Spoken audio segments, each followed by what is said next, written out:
Welcome to the Big World Made Small podcast for the adventure traveler. I'm thrilled you're here. My name is Jason Elkins, and in addition to being your host, I'm also a former U.S. Army paratrooper, third-generation commercial hot air balloon pilot, paramotor pilot, ex-Montana fly fishing guide, advanced open water scuba diver, and a full-time nomad that's visited more than 30 countries on 6 continents. As a seasoned adventure travel expert with a passion for creating and sharing meaningful experiences, I'm on a quest to impact the lives of adventure travelers, the tour operators they rely on, and the communities that host them.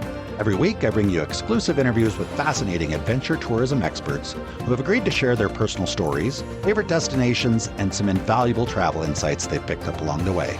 We'll enjoy a casual conversation, create some connections, and likely share some laughs. It's my hope that by the end of each episode, this big world will feel just a bit smaller. Let's get started, shall we? Welcome back, everybody, to another episode of the Big World Made Small podcast for the adventure traveler. Super excited to have everybody back today, and super excited, I'm going to say, to have my guest back. My guest today is Karl Wilder. Karl is the founder and director of The Chef Tours. Karl, I'm going to say welcome back, and then I'm going to explain why I'm saying it that way. Welcome back to the show. Well, I mean, I can tell them my Wi-Fi was really, really bad the day we tried to record this. So I'm currently at a friend's house where they've got fast Wi-Fi and 2 dogs are playing in the background. It's a wonderful energy. Well, wonderful. I'm so happy to do this again. We had a pretty nice conversation until we realized that the Wi-Fi wasn't going to help us get through the end of the conversation. And unfortunately, what we captured wasn't that great. So we're going to start over from scratch a little bit.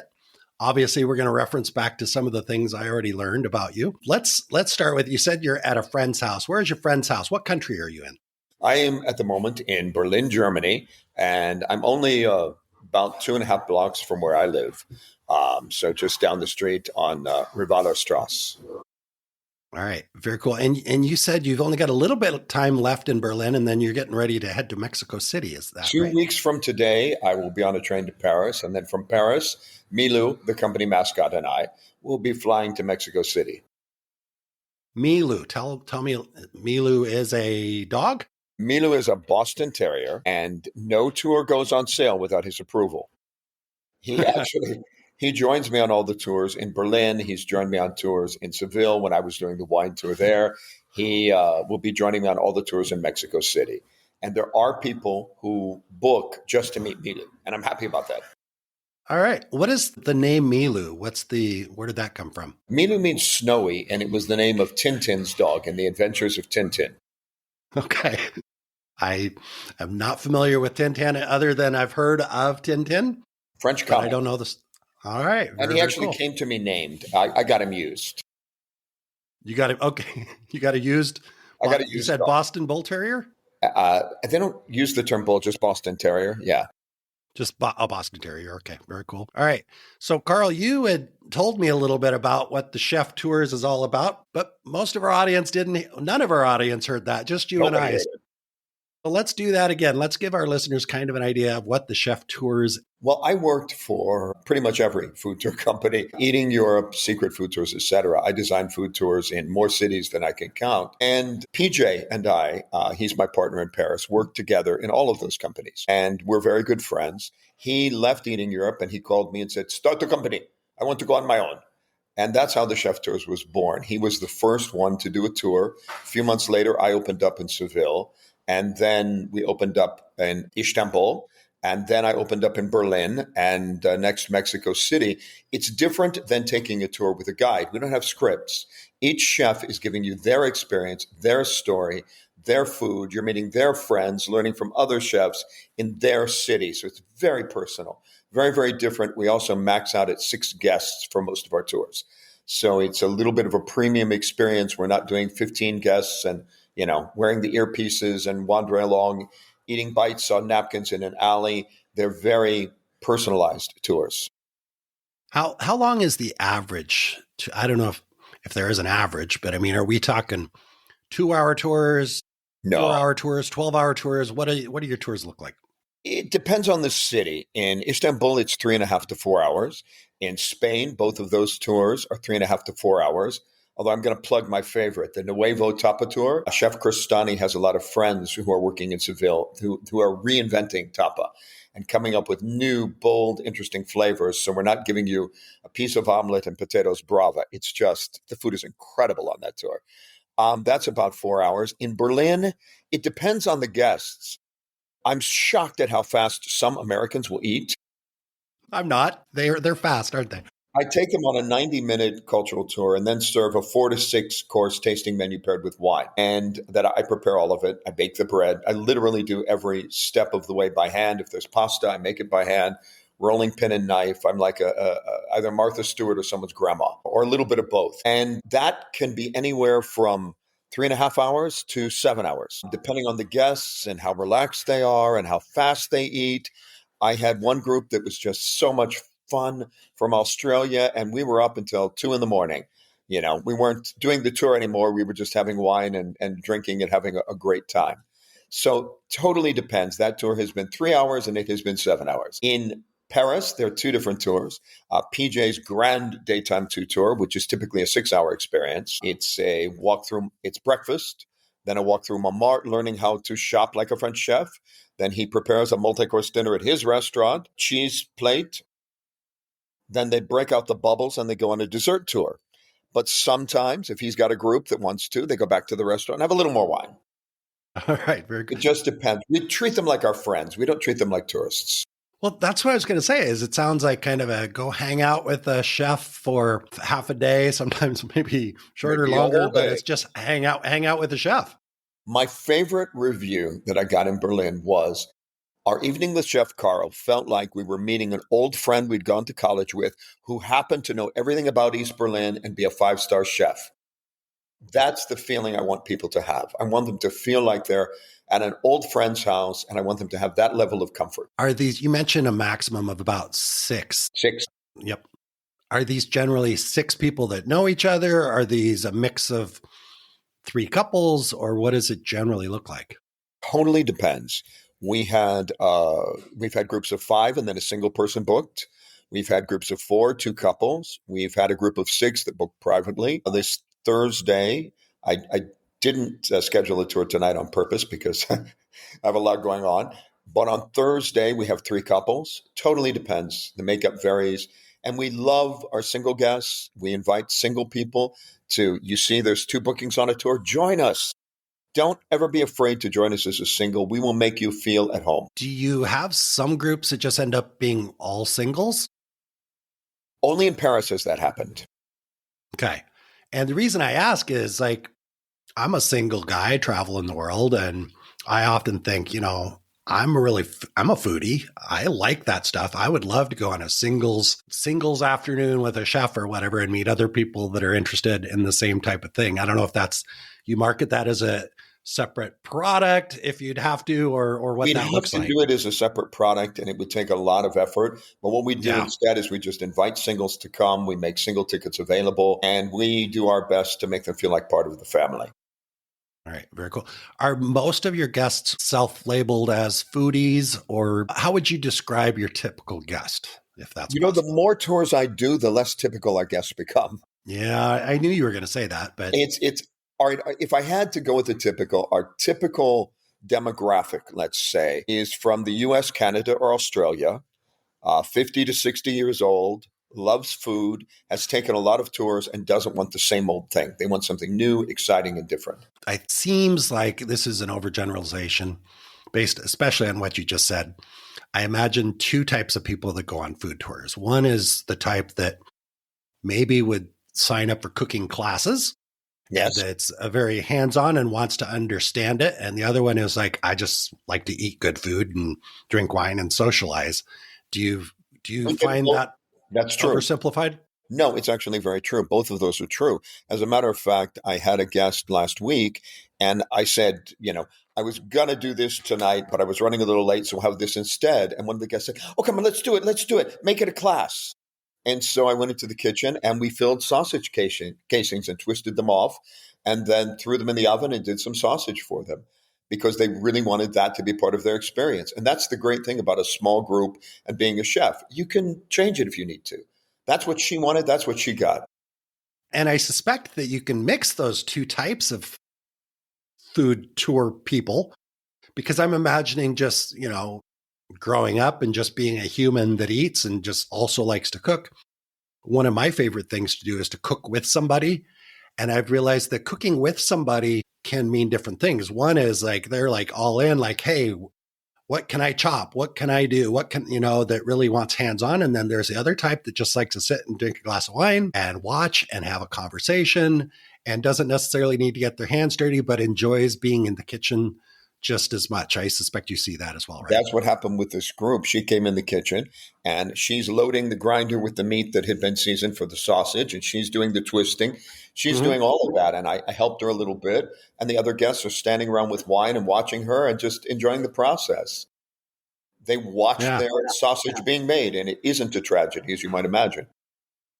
It's because actually I think of making sausage as something that some people are really into, and some people don't want to have anything to do with making sausage or even watching sausage being made. But I guess people that sign up for a food tour are probably more likely to at least enjoy watching it, if not actually doing it.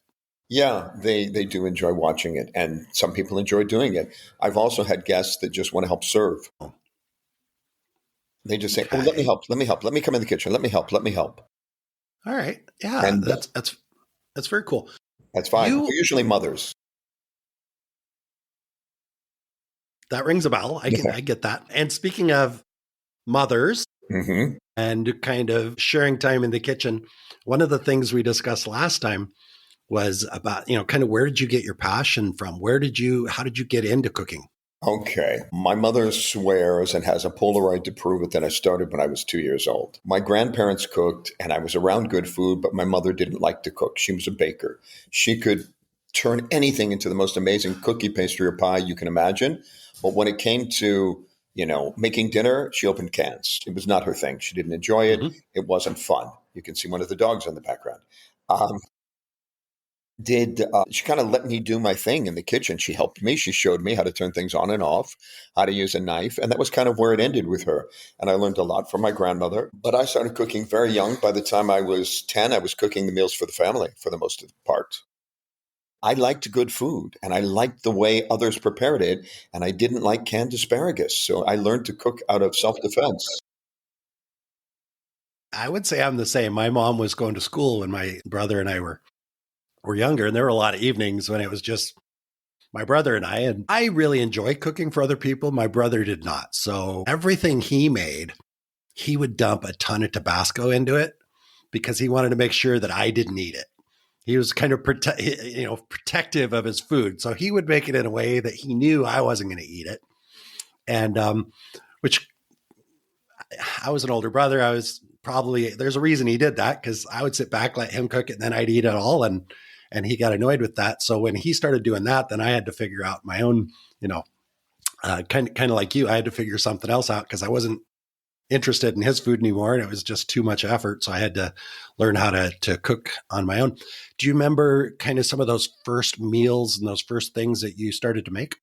Yeah, I think I told you this the first time we were recording, and it's kind of a funny story. My mother knew that I was interested, and she got me the Betty Crocker Children's Cookbook. And it had a recipe for mocha brownies. And the recipe said 1 cup coffee. And so I, being, I think 5 or 6 at the time, took a cup of coffee grounds and put them in the brownies, which were then completely inedible. No one could eat them, not even me. They were disgusting. And my mother said, well, honey, I think they meant brewed coffee. And I wrote a letter to the editor, and I showed him how much my mother had spent on the ingredients, $1.83. And not now, it'd be 20 in the US. But this is how much we spent on this, and your recipe is wrong. It says coffee. It does not say brewed coffee. We're kids. You have to be specific. And I got a letter back with 2 singles taped to the letter, $2 bills, saying you are absolutely right. All future editions will have that corrected. And I have a young boy going over the entire cookbook, making sure we are clear about every recipe. And we will never release another kid's cookbook without having a kid editor. And I thought that was really kind of him. I was always writing letters to people when I was a kid, because when you're a kid, you have no fear and you expect a response, right? Yeah. But your parents always give you that. The first time I made baguettes, They didn't come out right. They were awful. And I wrote Julia Child a letter. And I said, Julia, I'm following your recipe. These are not good. It does not have the same taste as in Paris. And I got a letter back from Julia with an ad from Cook's magazine for French hard red wheat flour, hand milled. And she said, order this flour, and I think you'll get the result you're looking for. I'm so sorry. We tried to make it for U.S. audiences, so we did all-purpose flour, but it will never be what you've tasted in Paris. And so she said, let me know how they turn out. So again, my mother wrote a check to this company. We sent it off, back of a magazine, envelopes and stamps. Remember those people? And the flour came. I made the baguettes. They were perfect. A lot of work, but beautiful. I wrote Julia, and she sent a postcard back. Bravo, chef. Julia Child, with her big scroll. Again, they're too much work. I can imagine the challenges of creating a cookbook full of recipes maybe that are popular in France and work well with local ingredients in France, but then trying to market that cookbook in the US, knowing that if you say you need this particular type of flour, nobody's going to buy the cookbook, or they're just not going to use it, or they're going to complain that, oh, well, it's full of ingredients we can't get. But they probably didn't count on a young man who's had baguettes in Paris or in France to even know the difference. Yeah. So that would be why, I suppose. I mean, it was good bread, but it just didn't taste like a baguette. This is our company mascot, by the way. This is Milou. All right. Very cool. Big boy. He's big for a Boston Terrier. He's 11 kilograms. Yes. Yeah. Thank you very much. For those of you that are listening, Karl's got Milou right there on his lap and joining us here on the show. Do you still at this point, like actually, I guess I want to ask, do you even use cookbooks anymore? Yeah. What is you do? Okay. Because I know some people kind of act like, oh, well, when I get to the point I know how to cook, I don't need a cookbook. I don't need to measure anything. I don't need to do anything. I don't measure anything unless I'm doing something that specifically requires that. Then I'll wait. Like baking, right? Is that the difference between baking and cooking? That's what everybody says, and I don't find that to be true. I'm sort of the Nora Ephron school of baking. If you take flour, yeast, water, salt, what's going to keep it from becoming bread? So I just kind of make up bread recipes right and left, and they've all been good. But for some things, yes, I would like for Mrs. Fortner's brownies. She was someone who taught me how to make brownies properly in Omaha, Nebraska. I would follow Mrs. Fortner's recipe exactly.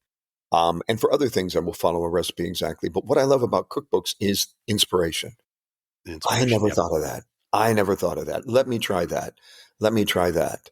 And so that's where cookbooks are for me right now. It may be something I didn't think of or something I forgot, and you go, oh, for instance, there is, do you know Pasta Grannies? No. Pasta Grannies is a web series, and they show grannies making specific pastas in specific towns of Italy. And they're all pretty much in their 90s, some over 100. And there's a wonderful recipe that I had made for me when I was in Italy, more years than I will admit to have been being alive ago. And it's a lasagna roulade. And I never made it, but I had it, and I remembered how good and beautiful it was. So I saw that on Pasta Grannies and decided to make it. All right. Have you had the experience of being, I don't know, either in a close friendship, romantic relationship, live-in relationship with somebody who always uses the recipes and always follows everything to the minute details, and then gets frustrated when things don't work out the way they expect? I'm thinking of my mom. I don't know if she's going to be listening to this, but my mom is always, she gets the recipe and she's got to buy everything exactly the way she's told, and she measures everything, and she puts a lot of time and effort into everything she cooks, and then is never happy with the results. Have you been in a relationship with someone like that? Does that ring a bell? When I was married to Eugenia, she didn't cook at all. So she could make toast and salad. That was it. Okay. But she was she happy with that? She didn't care. No, right? She was an architect. She's a brilliant woman. She let me do all the cooking. She could make toast and salad. But no, I've never been with someone who tried and got frustrated. Usually they just turn it over to me. You cook. I don't bother. I always found it interesting because I'm just much more of I like the recipes for the inspiration, kind of like you're saying, and you take it to a whole nother layer or a whole nother level, of course. But I very, very rarely measure anything. I just kind of look at it and think, oh, that's kind of an interesting combination of things. And then I pretty much set the book aside and put things on the counter and just start working. And I just find it so relaxing and enjoyable. And I don't even taste things. And this is probably not a good thing. And probably why I'm not a chef is I don't taste things until the end because I love the surprise. Like, and I see people taste things as they go to decide if they need to add more of this and more of that. And I'd rather just spend an hour and a half and make something and then eat it and think, man, that's really salty, than actually to test as I go. I don't know. I'm so confident at this point that I don't taste things when I'm serving them to guests. I just know what I'm doing. Yeah. I just don't. I know what it is. What did you just reminded me of something and now I'm blanking. All right, go on. Let's discuss kind of your upbringing a little bit more. We talked about food. I understand your mom didn't enjoy cooking, was more into baking, but you kind of bounced around a little bit. You've lived in a few different places. You mentioned that to me last time. So where did things start for you and how did you get to where you are? My mother was married to a man in the Navy, and we lived for a little bit of time in, I think, Arlington, Virginia, but we were always in Bethesda, Maryland with my uncle. We lived for a little bit of time in San Diego, but I have no memory of that. And we lived in New Orleans, which is where that's where I was formed. I'm a New Orleans boy, baby. You give me back death like I never left the place. And my friends' mothers all cooked, and they cooked like nobody's business. I mean, the best fried chicken you ever had, pickled fried chicken. Seriously, pickled fried chicken. Because where we lived, electricity was not always stable, just like my Wi-Fi the other day. So they would put the chicken or the pork, whatever, in a pickle brine, and then they would fry the chicken pickled. And one of my favorite preparations I ended up doing in my restaurant in New York, and that was pickled fried chicken dipped in crushed potato chips on a po' boy. Nice. So let me get this straight. So when they pickle it, that's for preservation. So they'll keep it in the pickling brine for how long? Is this? Well, say they're going to make chicken that evening. They'll put it in the brine in the morning, put it in the refrigerator, hope the power stays on. Okay. Power doesn't stay on. They know it's not going to spoil. So about 6 hours maybe in the brine. So it's not super pickly, but it's got a real nice tang to it. And it's very chickeny. Well, back then chicken was chickeny in the U.S. Now it's all hybridized tofu. I remember my grandparents, probably my great-grandparents, and I remember even my dad talking a little bit about canning meat. Obviously, they can meat. You can go to the grocery store and you can see a can of meat. Right. Some, everything from Spam to different meats, I guess, that are in a can. But they used to actually do that. Maybe you go shoot a deer and you cut it up and you can it, I guess, the same way you do vegetables and stuff. Is that something you ever got involved in? Oh, God, yes. My friend Jason used to hunt in New York, and he would bring me a whole elk or a whole deer, and I would get out the bone saw and start breaking it apart. And we would wrap it and freeze what we could, but I canned a lot of it. So what I would do with the canned stuff is I would take some pork fat. Maybe for chili, you would grind up the deer. There are only certain preparations you can use it because when you can, you put it in a hot water bath.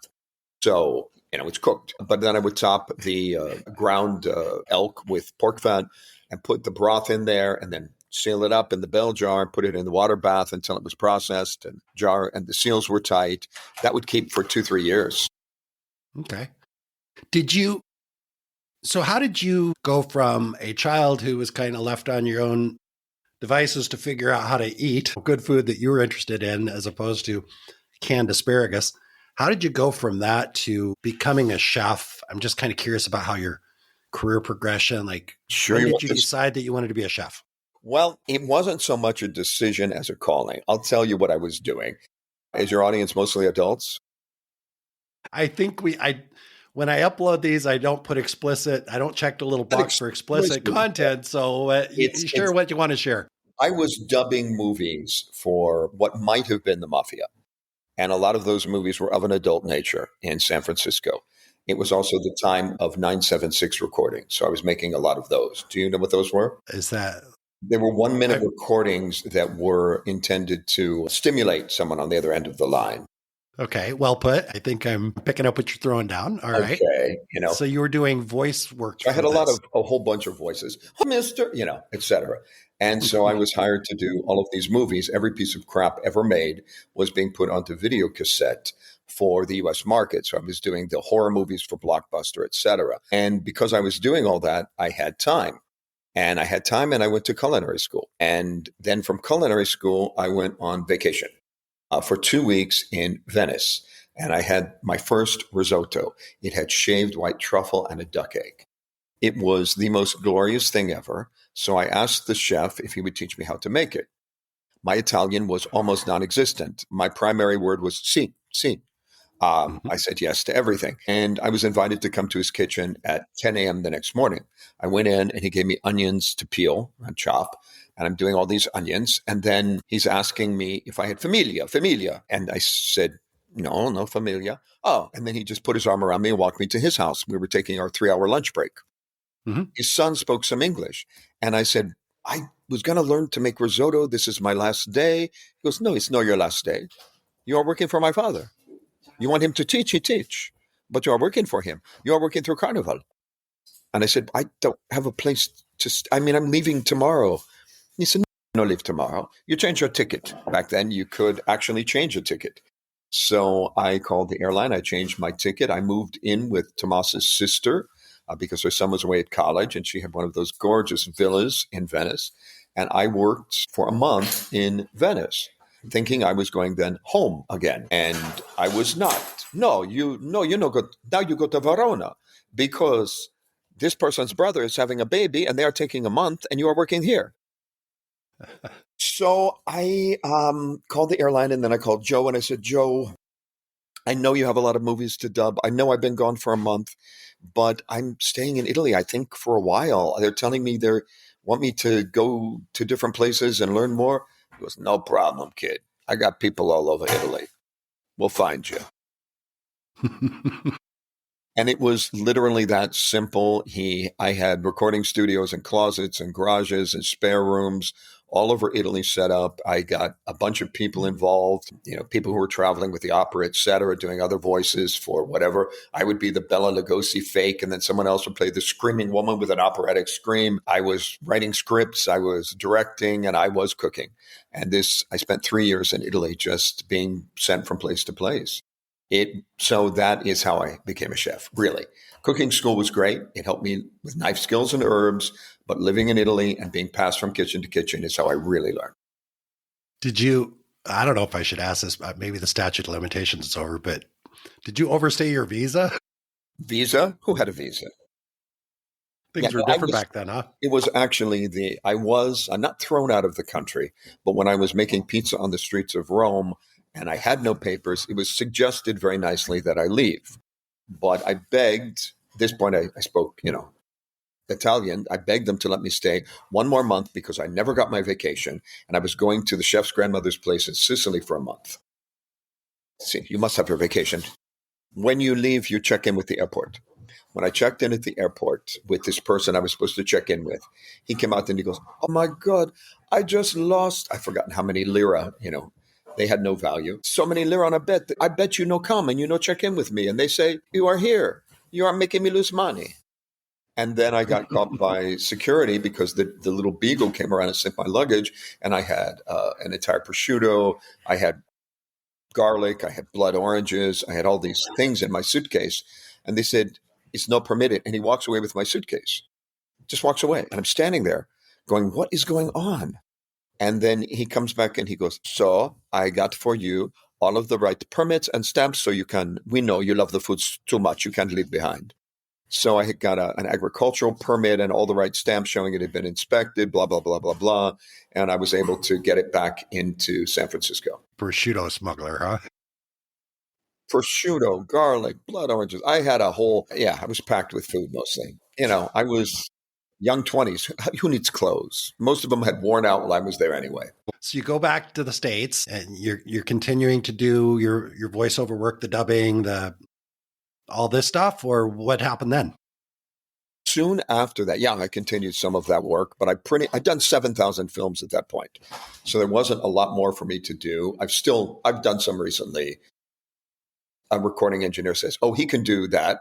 If they need Eartha Kitt or something like this, they can call on me and I can do her. I will occasionally get a call to do something now or to hit the low notes for a singer who can't hit low notes, only high notes, and they'll morph us.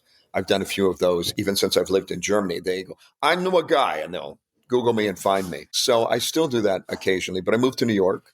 I got a job working the breakfast shift at the Hotel Majestic and was soon fired for being late chronically because, I couldn't get up at 5:30. Breakfast shift is pretty tough for some people. And then they moved me to pre-theater where I ended up working for several years. Okay, so what is pre-theater? Pre-theater in New York is a super busy shift where you have to put out massive quantities of food in a short period of time. Everyone comes in at 6:30 and has an 8 o'clock curtain. Okay. Gotcha. Did you like living in New York? For a long time, yes. I'm not upset not to be there anymore, but I did love it while I was there. It's changed a lot, but in the, dare I say, 80s, it was a rollicking good time. I've heard it's changed. I mean, I've spent a little bit of time in New York, probably not too much in the 80s, but enough to know that things were a little different back in the 80s. I don't know why, but I'm going to ask you, what did you like most about New York that you can share with us? And what did you like least? What I liked most about New York was the arts and the culture and the theater. What I liked least were the filthy subways and in my later years living there, I left 10 years ago, the massive quantities of homeless people. The U.S. doesn't have any social safety net to speak of. And people are just living everywhere on the streets. And it's so sad. And I would try to feed people, take food, make sandwiches, but you can't. The problem was so enormous. I felt like I was dropping a pebble into the ocean in the difference I made. And it just kind of destroyed my soul a little bit to see this level of poverty and uncaringness. And people don't realize that most of those old men begging for money on the streets are veterans who couldn't get a break or were really damaged by their, quote, service. People love to say thank you for your service, but they don't realize the devastating psychological toll it takes on people to become a killing machine. And they often aren't able to function. And I think we need not asylums like we used to have, but we need a place for all of these damaged people to go where they're cared for and maybe loved a little bit. Yeah. And that seems to be the case in many places in the U.S. now. I think for a while it was kind of, we maybe thought of New York or maybe even L.A., but you see that, and you go to a place like Portland, Oregon, or Kansas City, or just about any place. It seems like. So I don't know if it seems like the problem's getting worse, or if I'm it's just getting more worse. aware of it. It seems to be, right? The official figures post lockdown were 600,000 because they stayed. I mean, they shut down the country, gave people $600 and said, well, moratorium on eviction. Well, the moment the lockdown were over, people who had lost their job due to this were evicted. And they had no savings because they'd spent it living during those lockdowns. And so they claim it was 600,000. I think it was 3 or 4 times that. I don't believe that figure at all. I think that's one of those many fictitious U.S. figures. Yeah, there's a lot of fictitious figures. When you left New York, did you stay in the States, or where did you go from New York? Berlin. Well, okay. All right. So you haven't really lived in the States then for 10 years. You said about 10 years. 10 years, yeah. It was 10 years in March. What took you to Berlin? It was a lot of things. I have relatives here because, Karl Wilder, ja, mein Oma war geboren hier. I have a lot of German relatives, but they're not the sole reason, although I had been in contact with some with Facebook. Berlin, here's what I thought. I thought that the world was going to some pretty dark places, and we know that it is. And I thought that Germany would never be stupid enough to get involved in another war. I was wrong about that, but that's what I thought. I thought this is probably the safest place on earth because they will never get involved in another war. They've learned from this. Well, we're finding out that maybe they haven't, and they're upping their military, and Ursula von Linden, who's the head of the EU, desperately wants a world war. So it's who knows what will happen here. I hope it does not happen. I'm very anti-war, period, end of story. Doesn't matter where, doesn't matter why. Sit down at a table and work it out. Because how do you end war? With a treaty. Start with a treaty. Start with the treaty. Say, all right, we are having this big conflict. Let's sit down and work it out. We'll do the treaty now before we have a lot of young men murder a lot of other young men. There's no point to war. It's the stupidest thing ever created by man. What do you think the answer? That's one answer that you pose. What do you think the role tourism has in avoiding those types of conflicts? Economic. When you get into those kinds of conflicts, your economy dies. We've seen that in Israel. They, other than their paid PR trips, their tourism is dead as a doornail. Everybody that was doing tours there, companies shut down. It's horrible. And if Europe gets involved in a war, these economies rely on tourism a lot, especially in a place like Paris. It's going to be devastating for the local economy and the local culture. And I think that is one of the ways. And tourism also, it opens you up to the fact that we're all humans. We all want the same things. We don't want to hate each other. We don't want to kill each other. We want to sit down and have a meal together. When I was with Secret Food Tours, I had a very challenging guest on the tour. And she began the tour by spitting on the shoes of another guest. The other guest, I asked people your name and where you're from. And she said, my name is Moira and I'm from Palestine. And the woman next to her spit on her shoes and she goes, Palestine does not exist. She was from Tel Aviv. And that is how the tour began. And I was new to it. And I thought I should have just maybe sent one of them away, but I didn't. I said, ladies, you're both on this tour together. I suggest you try to get along. If you spit at a person again, I will not only throw you off the tour, I'll throw you in front of a bus because that's unacceptable behavior. I didn't really mean it. I wouldn't throw her in front of a bus, but I have a voice where everything sounds serious, Mm-hmm. And so she straightened up a little bit, and only Moira, the woman from Palestine, was willing to talk to her and engage with her. The others just shut her off. And so this nice woman from Palestine kept engaging with this woman and talking to her and passing her food and kind of killing her with kindness. And at the end of the tour, she said, I'm sorry, you exist. And if you are from Palestine, then it must exist. That was a nice way to say goodbye. That really touched me because that was so hard for her. I could see she had been ingrained with this political ideology, and to admit the humanity of another person like that, whom she didn't want to admit the humanity of, really touched me. Yeah. People, I don't mean this in any disparaging way, but in my experience, the people that have not traveled tend to have the most deeply ingrained stereotypes and attitudes about other places. And I'll admit, even people in my family, I've had conversations with people in my family. I travel full time. Yeah. It's important to me. I have a podcast called Big World Made Small that's all about creating connections across this world to make it feel smaller. And that's just part of who I am. Yet I have family members and friends that don't travel that, when I say I'm going to Georgia, I'm in the country of Georgia right now. Love Georgia. Wow. Tbilisi is amazing. What's that? Tbilisi is amazing. I love that city. Yeah. And what I hear when I say I'm going to Georgia, after I explain to them where it is, they say, oh, you mean it's close to Russia? You shouldn't go there. There's, those people are crazy. Or it's close to Iran. And oh my gosh, Iran, those people are crazy. Please don't anybody take this out of context, but it's what people think when they haven't met somebody from Iran. I have been to Iran. I have been to Russia. I love Russia. I love St. Petersburg especially, but Moscow, just the subways is a spiritual experience in Moscow. I'm sure. Have you been to Moscow? I have not. The closest I've been is where I'm at now, is in Georgia. And I remember in Tbilisi, they've got the old Soviet era subway right there in Tbilisi. So that's the closest I can imagine to maybe being on a subway in Moscow. I don't know. They're beautiful. They're just so beautiful. They're all museums. Moscow is one of the cleanest, nicest, most beautiful, friendly, loving cities I've been to. And I wasn't sure how they'd take me as an American.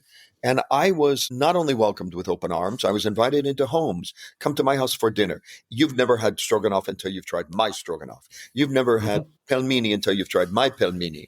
It was the most wonderful experience for me. And what I realized was that the United States and Russia are twin brothers. They're in this constant rivalry, and they shouldn't be. They should be friends because they are so much alike when you get down to it. And they both love Levi's. Right. That's the thing is we as people have way more in common than we have differences.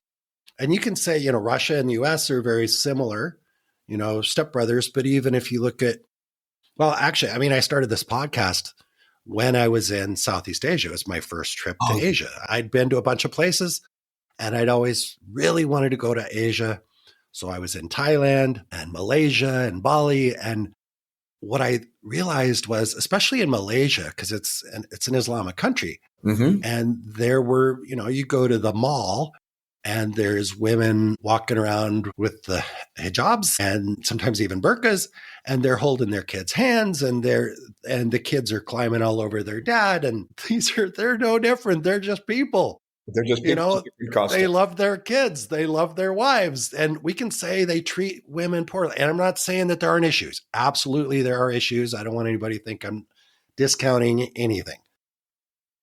And in places, people can be happy, and they can be loving. And a man in Malaysia can love his wife just as much as a man in the US can love his wife and kids. And we're all just people. And I thought, that's a big world, because it seemed so far away. Yeah.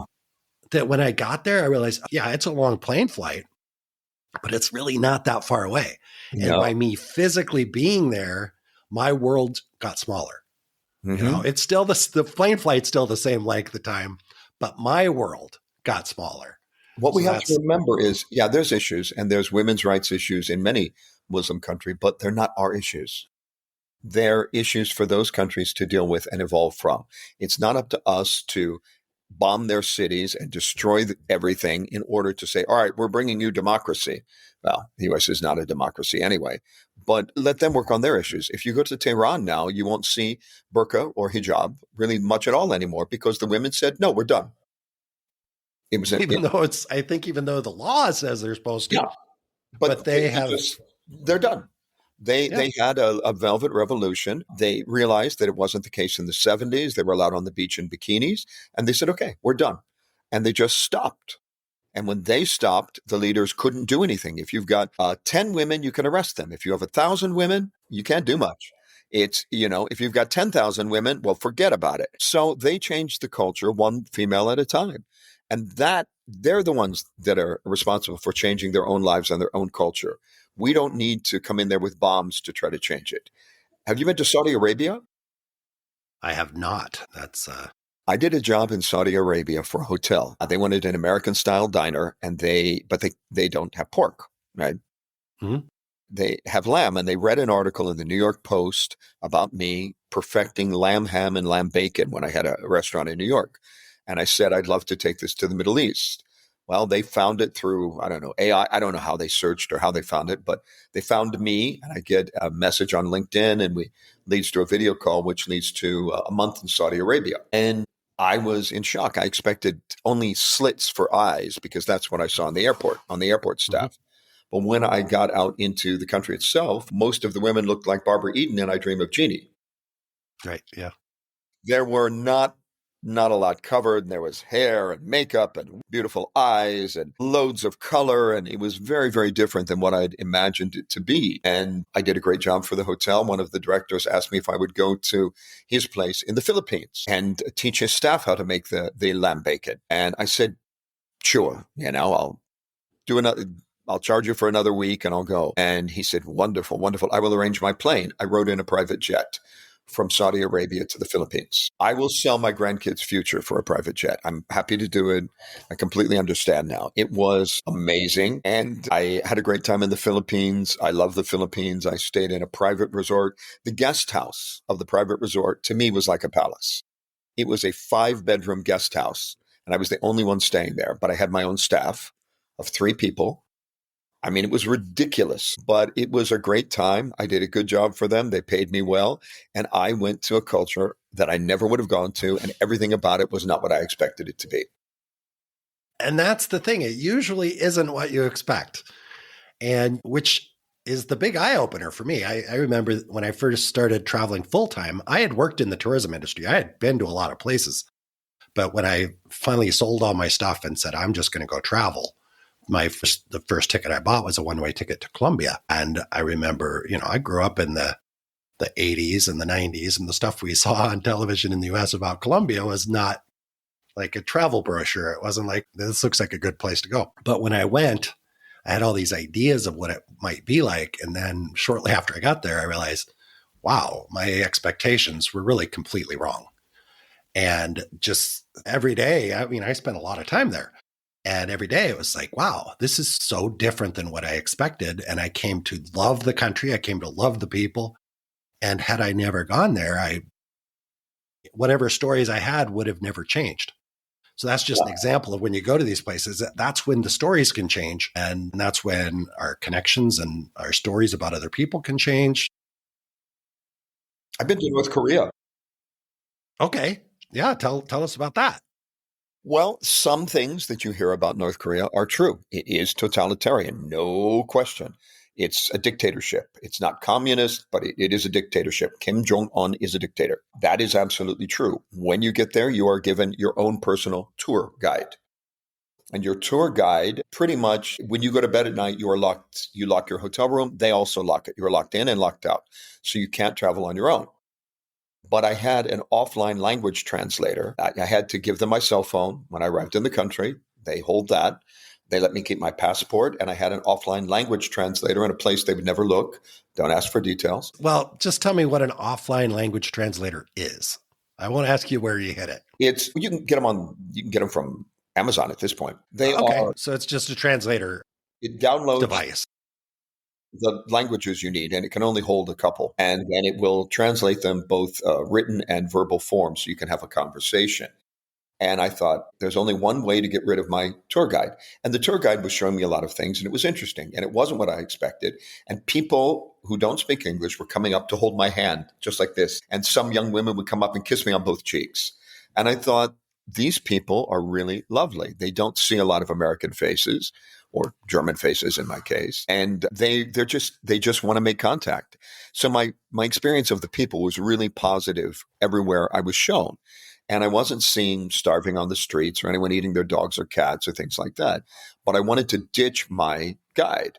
So I asked if I could go to a Korean bath. I had a female guide. She's not allowed in a Korean bath. Yep.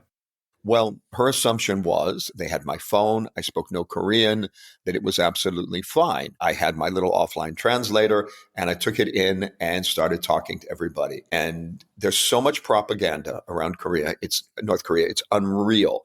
And, I'm asking about all the people starving, and they said, no, when food is scarce, and sometimes it is, because we don't have the same farmland as South Korea. We get aid from China, and it's distributed by the government, but we've never had to go hungry. China will send us rice, and we have preserved vegetables. We preserve cabbage. Everyone does home preservation of food, just like we talked about, including meats and vegetables. They all can it. They've all got pantries set aside. So in February, when food is running short, they've got their supplies, and then the food aid from China, which is usually rice and maybe some onions, potatoes, other things like this that are easy to travel. So nobody's starving to death. They don't much care for Kim Jong-un, but they're forced to respect him in public. But they say horrible things about him in private. They think he's just crazy. And I said, would you like America to come in and sort of, no, we don't want this. No. When America brings democracy, trouble follows. No. We would rather the system we have, even if it's a little bit crazy, than have America involved in any way. And I said, is this because you have read propaganda about America? Maybe. I said, tell me what your feeling is, and I'll tell you if it's true. And they started going over, governments the U.S. has toppled with wars, calling people dictators, everything, And I said, okay, everything you've said is true. You're right. I can see why you don't want the U.S. involvement. And they said, if we get involved with any government, we want it to be China. Things are good in China. And many of them have black market cell phones, and they go near the border to use them and to communicate with relatives in other countries. You can't knock them for seeing things that way. I mean, it's their perspective. You can't knock anybody for seeing things. You can't knock them for their perspective. You can't for knock their them perspective. for their life. They know that they have jobs, they have houses, they are fed, and they are content with what they have. They would rather have this than American style. Is it true you have people living on the street? We don't have this. No one is allowed to live on streets. It's very cold. They would die. Yeah. Is it true that this happens? Is it true that they have a social safety net? They have good health care, really good health care. I dropped a cleaver on my foot when I was allowed to go in a kitchen, and I had to get stitches right away. And boy, howdy, was I seen immediately. It's perspectives are such an interesting thing. It's one thing that I became aware of here in Georgia was, former Soviet Union member of the Soviet Union, member country. I'm not sure if member is the right word, but anyway. And after the fall of the Soviet Union, there were an awful lot of people here that were very hungry. Yes, there It were. disrupted a lot of things, and not just here. All over Eastern from Europe. Latvia to, through Uzbekistan and Turkmenistan and all these different countries Sure. that really disrupted their way of life. And it went from, okay, we're not really happy. We don't want to be part of Mother Russia or whatever. But when all that went away, there were some really tough times. And there were an awful lot of people who were thinking, man, I really wish the Soviet Union would come back into In Berlin, existence. there are people who wish that. I miss that. Yeah, in Berlin even. Yeah, exactly. And it takes a while for things. 5 years. Yeah, it takes a while for things to okay, maybe things are starting to get better now. So then perspectives change. But I'm sure there's still people here in Georgia that still reminisce about the good old days because their personal situation, maybe the country kind of recovered from the fall of the Soviet Union, but their particular situation didn't necessarily recover. You know, so we all have, but the point is we're all humans. We all want the same things. We all want security and comfort and love and connection and all these things, regardless of where you're from. And that's where people just sometimes miss it when they don't travel. So someone sitting in Des Moines, Iowa, that's never left Des Moines, Iowa, you ask them about North Koreans, and they're going to think, oh, no, I don't trust those North Koreans. I wouldn't want to have anything to do with them. If I saw one of them, I'd walk the other way. Well, I had something like that happen to me when I had the country club in New Orleans, where someone was coming in and talking about, I think we should just blow them all up. And I said, I have relatives. I have relatives there. Well, except where you got relatives. We don't want to kill those people. They're probably nice, there's an attitude among some people that we should blow up the rest of the world because America is the best, and anybody who has a different political system or a different perspective deserves to die for it. And that's something I've never understood. How does it harm us if another country is communist? How does it harm us if another country has a different system? It doesn't. We are in no way harmed by this. Allow them to be them, then we can be us, And that's getting back to food. The fascinating thing about food, for instance, when you go to Spain, you see the Ottoman influence everywhere. When you go to Greece, Greek food is Ottoman food. The food of Greece and the food of Istanbul they're like brothers. Mm-hmm. When some of these bad things have happened, they have changed the population in good ways too. Mm-hmm. Sure, the Ottomans have occupied, that's such old history. I don't know the details about that. But my guess is probably not. No one needs to be an occupying force, in my opinion. But they did, and some of the culture was enhanced by it. So if we can get rid of the idea of war and occupation, but instead travel to enhance each other. Let me show you how I learned to make pasta in Sardinia with the rolling pin and the knife. Let me show you how to do that. Then you have that and you pass it on to someone. Let me show you how I learned to make focaccia in Firenze. This kind of focaccia. Oh, that's the big puffy one. I like this one with the olives and the olive oil. The more we share, the less divided we are. And food, like you said, food is such a perfect example of that. Because how do you sit down and prepare a meal, a multicultural meal with people from different places and share the food and the techniques and the stories that go along with it, and then still walk away at the end of it upset with each other? Used a perfect example, the woman from Palestine and the woman from Tel Aviv. It's those two women probably never would have had a better opportunity to at least be civil to each other and to acknowledge each other as human beings than on a food tour. I mean, what other kind of tour would they have ever? You could have walked through the streets and pointed out monuments and talked about the history of the city and and at the end of it, they still would have been just the same way they were at the beginning of it. They would have been two people just following the leader, yeah. But they got a chance to interact and connect on a level. And I could see it happen. I could see it in the angry older woman's eyes that she had seen Moira as a human being at that point and valued the fact that she was the only person to speak to her on the entire tour. Everyone else shut her off. They were done with her after she spit. And, it's food is a connector. And I think it's a great way. I had one group, they were from the UAE. So I got halal chicken. Just, they didn't ask for it. I got it because I thought maybe not everyone from the UAE is. And when the tour began, they go, we want to be eating the meat. We will just eat the other courses. And I said, don't worry. I got some halal beef tongue and I smoked that for the charcuterie. And I have halal chicken for the fried chicken. You know halal? I said, of course I know halal. I said, I can even show you the receipt from the butcher if you don't trust me. And they said, no. And they took my hands and thanked me profusely for just looking at the reservation, knowing where they were from, and acknowledging them. Was anyone else hurt on that tour, the two Australians, by the fact that the chicken was halal? No, of course not. Of course not. Yeah. It doesn't matter. It doesn't matter to them. So you can do things to include people and make them feel special that don't take anything away from your other guests. And that's what I love about what I do now, because I'm not tied to a script. I'm not tied to a menu. I can dream up 5 courses that I want to make. And I just look at where everybody's from and try to take that into account. One of the things that we had discussed last time that our listeners weren't able to hear yet, but they're getting ready to, is you had mentioned something about, these are not food tours. We don't have guides. We've got chefs. Yes.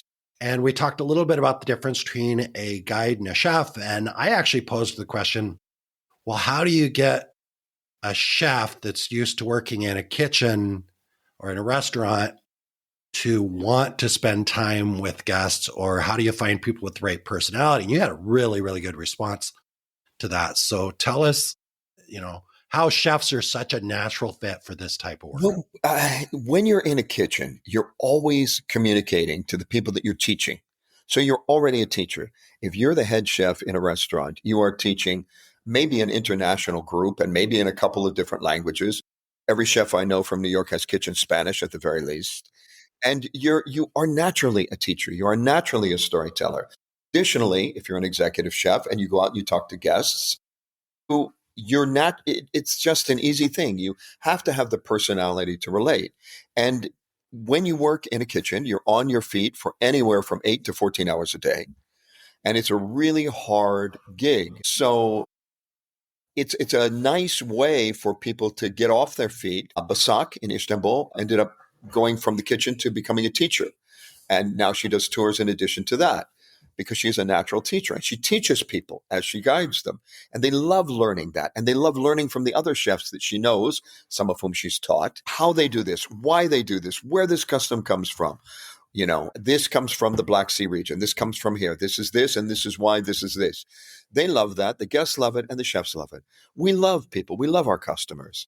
I hadn't been professionally cooking for years because I've been involved in food tourism since I moved here. I was working for Omni Media and some other publications, Huffington Post, and I was writing about food when, I got involved with food tourism. And for me, initially, for the first couple months, it was just a chance to get out of the house for 3 hours a day. Mm-hmm. I'll lead some tours in Berlin with this company. But I thought, wow, this is such a good idea that I went to one of the partners and said, we need to expand.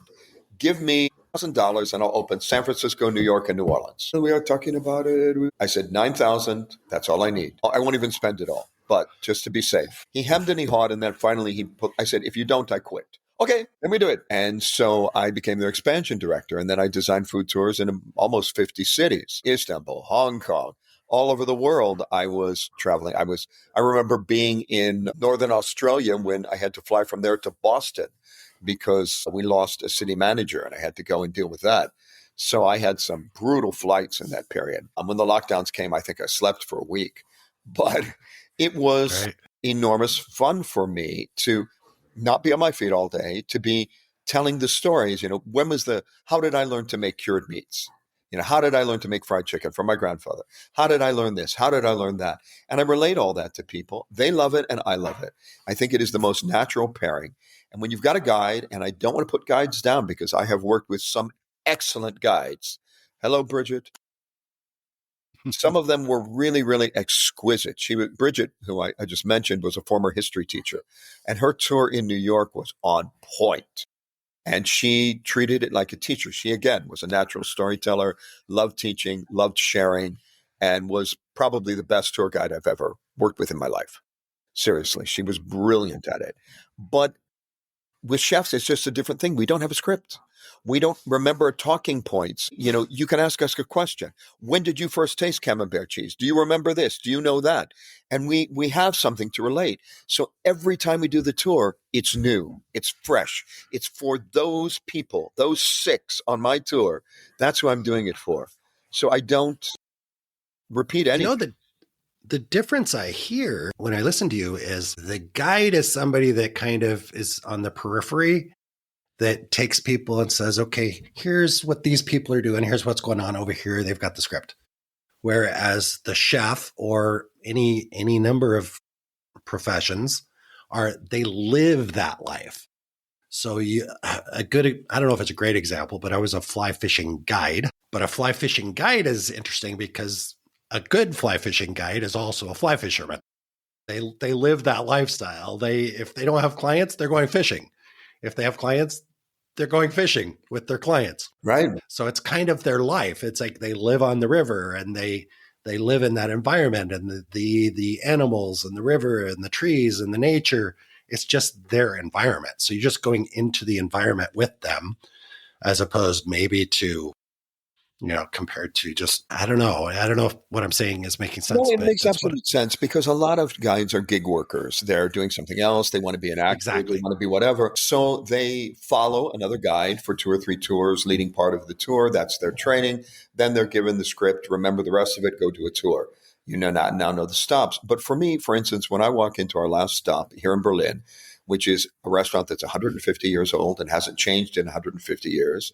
First place I ever ate at when I moved here, Blick Bilder Bar. I go in, everybody calls my name. They welcome me. I go into the kitchen. I introduce the chef to the guests. I show them on the menu what it is they should eat if they want to order there. And it's the only German restaurant left in my neighborhood in Berlin. Mm-hmm. Yeah. And there's still the old heat pipes on the walls. The walls are made out of brick.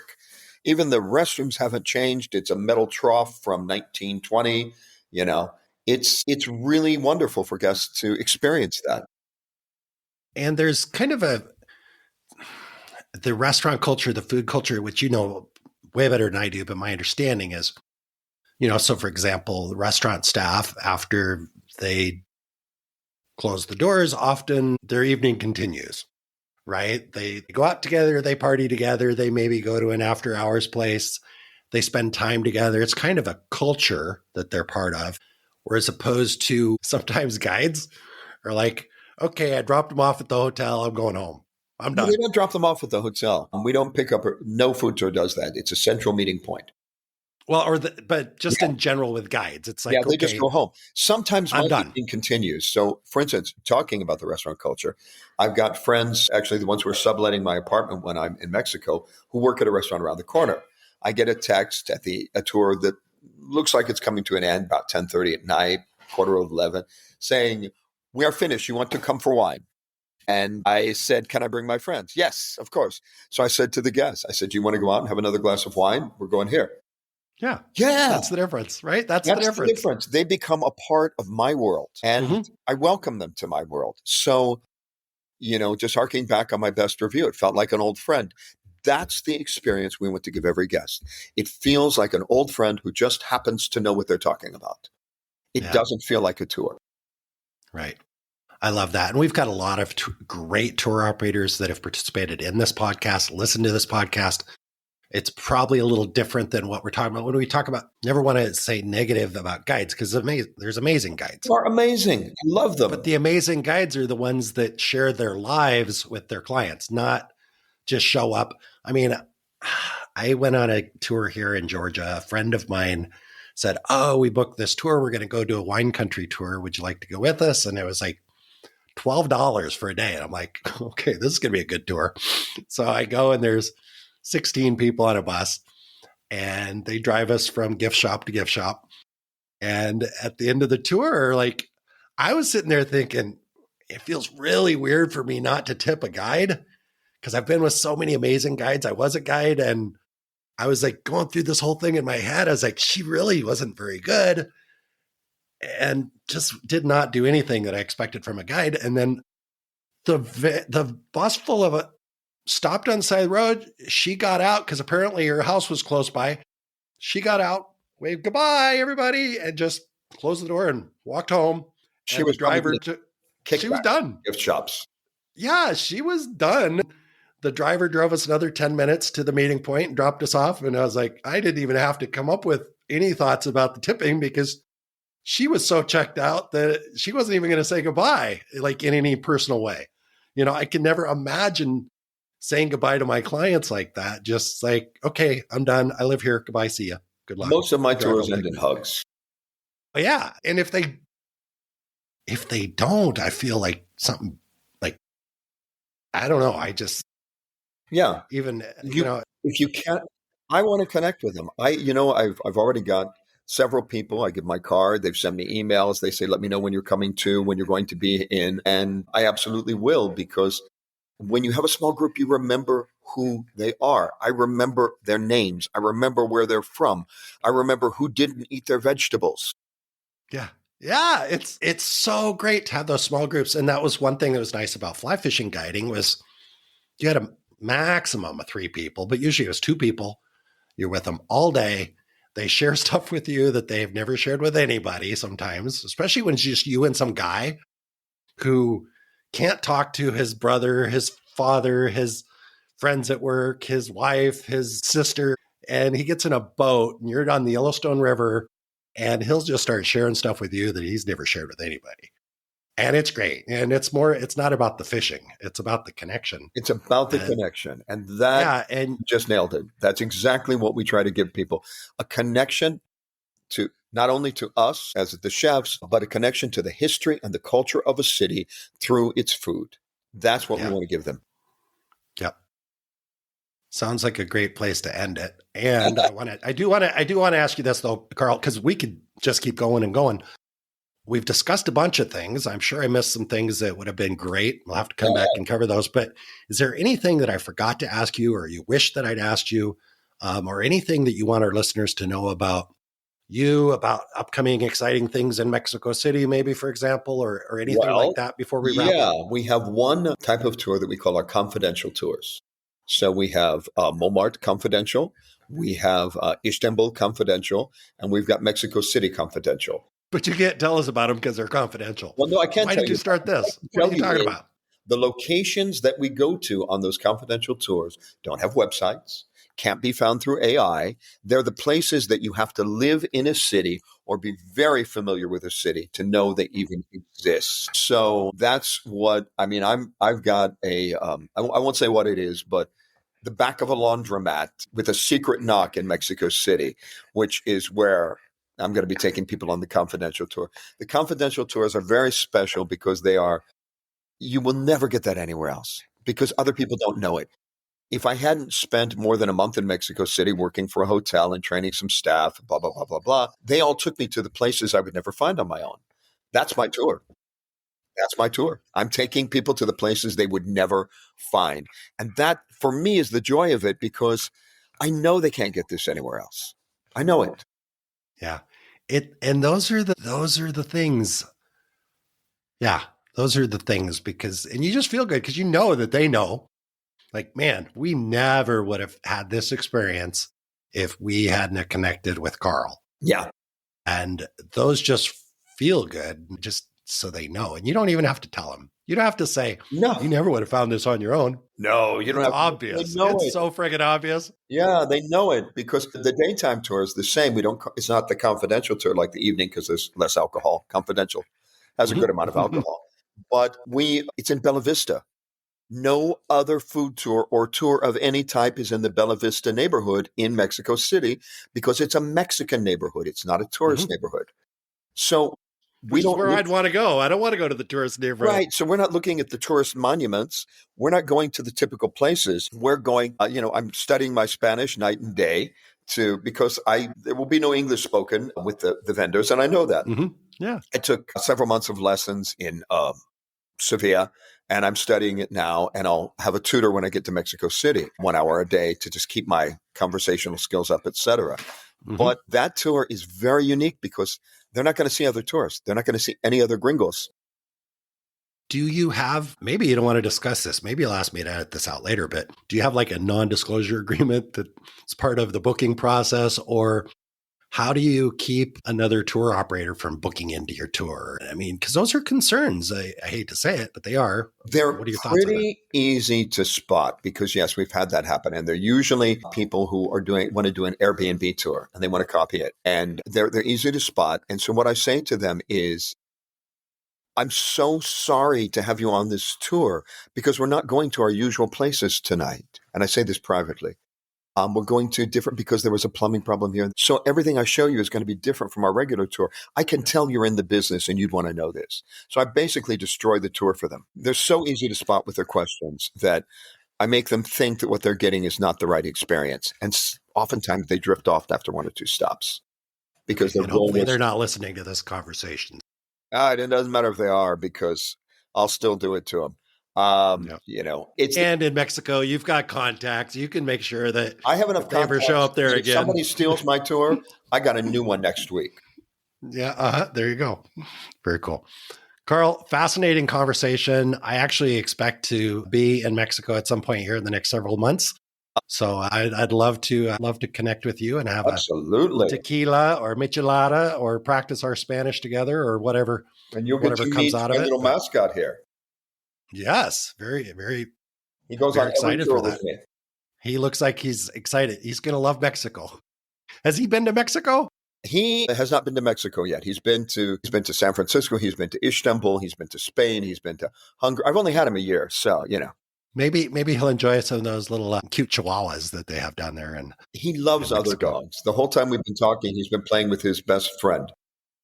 Very, very cool. Karl, thank you so much for taking time out of your day, especially twice now to come back. And this conversation was much better than the first one was starting out, especially with the internet connections and all that. We were able to freely discuss without pausing and restarting.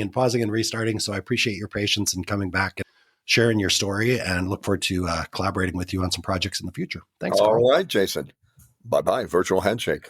All right. Talk to you soon. Bye. Bye-bye.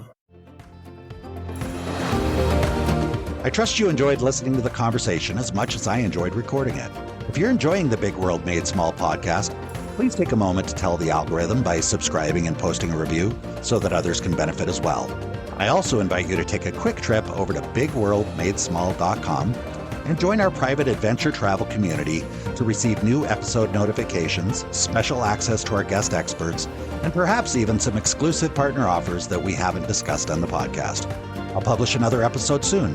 Until then, keep exploring. It's the best way to make a big world feel just a bit smaller.